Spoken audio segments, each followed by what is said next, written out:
Welcome back, guys. Rainy day here in Bali, but there's been a bit of a big stoush between two vloggers here in Bali, and I want to put this in perspective, what's occurred.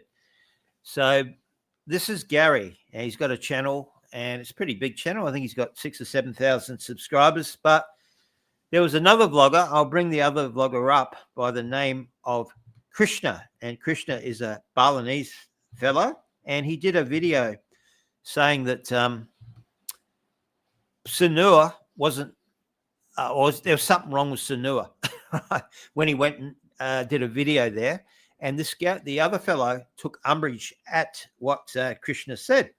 Well, to me, Krishna's got every right to say what he wants about his own country, and it's very refreshing to hear honesty.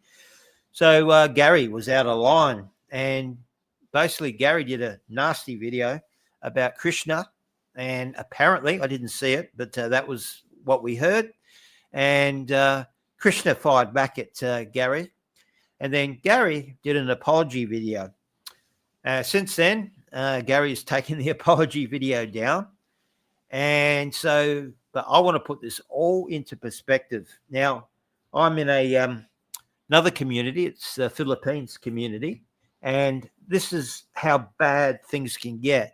You really need to stick around and listen to what I'm about to say if you care about these two guys, because things can get real ugly. So the first thing, I'll just show you my channel, just to show you I'm a legit vlogger in the Philippines, even though been living here for 14 months in Bali, but I've got a channel. I do videos most days and live streams and that. It's pretty big, over 30,000 subs there and 1,000 videos, because I lived in the Philippines before. And definitely Bali's better, by the way, guys, overall. All right, so the first thing I want to show you is these vloggers here. One of them's Mark Thornton, a huge channel he had called Every Man Has a Story, 80,000 subscribers. And here he is on footage beating up another guy. And this guy, Mark Thornton, is 69 years old. Right, so there it is there. He goes outside, he's behind him, and then all of a sudden pushes him, then bang, bang, bang, bang, bang. He wrecked the guy. The guy's face was an absolute freaking mess. Right. So he was going to court in January, and a lot of contention with Mark, because he had a baby only a few months ago with his 20-something-year-old partner, and she basically is a vlogger as well. And the community went up in arms saying he shouldn't have children at 69 and all this. But Mark did a video 3 or 4 months ago saying, or not long after he had the baby, saying, well, I'm still here. I'm still healthy. Everything's fine. Well, sadly, he dropped dead a couple of weeks back and left the mother with nothing and the child with nothing. And he was going to go to court in January. I think the stress got to him, but this is how bad it can get with YouTubers, right? So next one in the Philippines. This one, basically, Elliot, Eastman.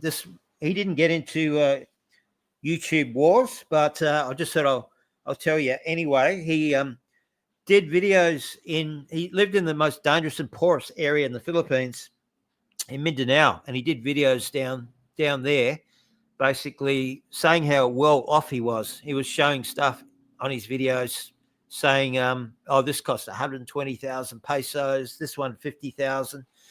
Worst thing you could possibly do, right? So anyway, he basically got kidnapped. He tried to escape. They shot him twice, apparently. And they took him in the boat. They came by night in a boat. You know, he lived next to the beach, and then they slit his throat, because obviously his injuries were so bad they couldn't use him for ransom, which was obviously their plan. So they killed him. He's only 26-year-old American. But again, a guy abused his YouTube panel, or channel, I should say. Platform, I meant to say. So next one. This is Andy Omar. He disappeared about 4 months ago. Famous, infamous, I should say, YouTuber in the Philippines. Had a fairly big channel. Did live streams every day, and he went after a lot of people, other vloggers, and he had massive amounts of enemies. And he went missing. There's probably 5 or 6 child predator YouTubers. They promote children on their channel in the Philippines, and it's got the worst pedo. It's the worst reputation for pedo activity in the world. Westerners come to the Philippines, and this guy was exposing them, and he also was exposing other sexpats and fighting with other vloggers, and he went missing. So that's another one. This is Paul Cardwell. He had a channel called World Zoom. Started it last year, I believe, and in the Philippines. And basically, former felon. He stole $1.7 million from a children's hospital that he used to run in Indiana, in America. Went to Thailand, spent a lot of the money. They caught him after 18 months. FBI took him back to America, and he went to jail for 5 or 6 years. He got out because he snitched on somebody, one of the other prisoners. So he got 4 years off or something of his term. Came to the Philippines late last year, got on all these channels with Philippine famous vloggers, including Mark Thornton, the big 69-year-old guy that I showed you was beating up the other vlogger. And basically went on his channel and said, lied about his time in Thailand. He said he got kicked out of Thailand because he was supporting the people against the military. He took over Thailand a few years back. And then it was found out what really happened with this guy. Somebody put him in.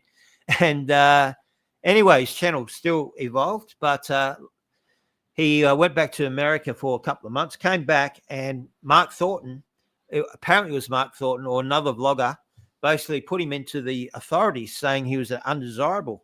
So they locked him up and in Cebu jail, and in a rat-infested jail, and the guy wasn't getting his medicine, nearly died. He was in there for 3 months. There was no reason why he should have been in there, except for the fact because he did his time and all that. But in the Philippines, things work a bit different. Sometimes you have to pay your way out. So he had to raise funds, and he had to raise over 10 grand to get out of jail in the Philippines. Right, no charges or anything. They just kept him there. Right. It was actually their fault, the Philippine authorities. They should have made sure when he came into the country that he wasn't an undesirable, but he was with his criminal record. But anyway, Mark Thornton was the one who put him in, and him and Mark were fighting each other on YouTube videos like Krisna and Gary, but far worse, right? So he's now out of the scene altogether. He went back to America recently. He got out of jail, as I said. He paid his way out. Next one.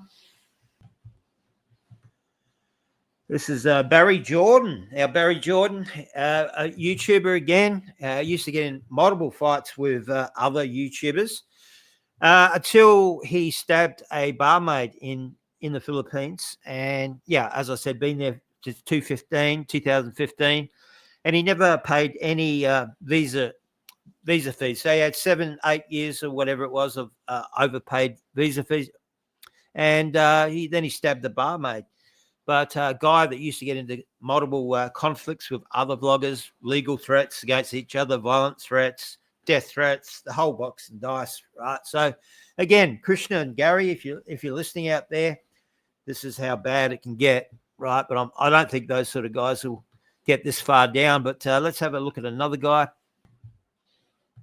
Okay, this is Michael Fario. And Michael Fario, New Yorker, went to the Philippines in 2012, started a channel, was a big vlogger, 30,000 subscribers, not as big as Mark Thornton, who had 80,000. But he threatened people. A lot other people threatened him. He got beat up by another YouTuber, and also another YouTuber on top of that YouTuber took him to court. And they were having death threats amongst each other for quite a few years, cost them a lot of money.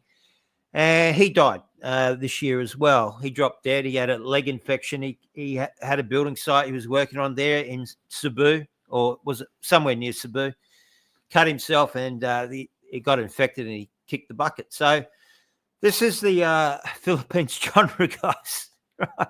Just to give you some context and put things into perspective with Gary and Krisna, right?